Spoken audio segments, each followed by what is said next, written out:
गेल्या 3 महिन्यांपूर्वी जे युद्ध चालू होतं आंतरराष्ट्रीय, त्या युद्धाच्या पार्श्वभूमीवरती अ, गेल्या 3 महिन्यापूर्वी सोने चांदीचा भाव हा उच्चांक गाठला होता. त्यानंतर युद्ध थांबलं आणि काही महिन्यानंतर सोन्या चांदीचे भाव देखील स्थिरावले होते.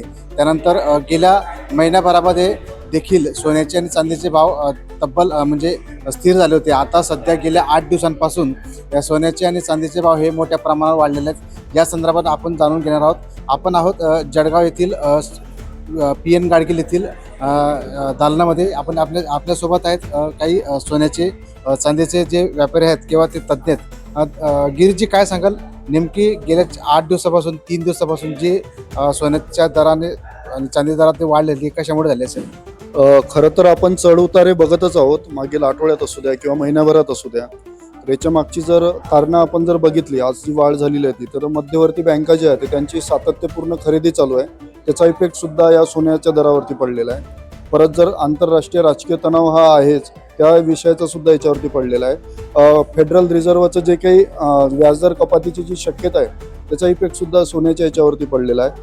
आणि परत जर आपण स्थानिक बाजारपेठेतली असणारी मागणी, या सर्व गोष्टींमुळे जर विचार केला तर सोन्या चांदीच्या दरांवरती आज इफेक्ट पडलेला आपल्याला दिसतो. सर, आज नेमका जो सोन्याच्या दरात काय भाव आहे आणि चांदीच्या दरात काय होता, म्हणजे नेमक्या मागच्या आठवड्यापासून आतापर्यंत किती रुपयांमध्ये वाढ झालेली आहे? एक सोमवारपासून जर आपण एक विचार केला तर 6,000 रुपयांनी सोन्याच्या दरांमध्ये वाढ झालेली आहे. आणि त्याच अनुषंगाने विचार केला तर चांदीच्या दरांमध्ये सुद्धा वाढ झालेली आहे. आजचा जर दर बघितला तर 1,53,000 रुपये हा वीज जीएसटी सोन्याचा दर आहे आणि 2,37,000 रुपये वीज जीएसटी, 2,39,000 रुपये वीज जीएसटी चांदीचा दर आहे. सध्या भविष्यामध्ये येणाऱ्या काळामध्ये अजून दर वाढ होण्याची शक्यता आहे याच्यामध्ये? प्रामुख्याने जर आपण विचार केला तर मागच्या वर्षी किंवा या वर्षी, म्हणजे आजचा दिवस आणि मागच्या वर्षी आजच्या दिवशी काय दर होते, तर सोन्याने जे काही रिटर्न दिलेलं आहे ते व्यवस्थितच दिलेलं आहे. त्याच्यामुळे ते मे बी याच्या पुढे सुद्धा आपल्याला सोन्या चांदीचे दर वाढलेले दिसू शकतात.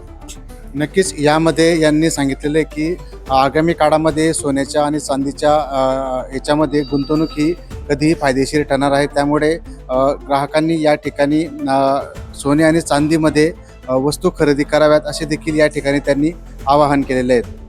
जितेंद्र कोतवाल, LS मराठी, जळगाव.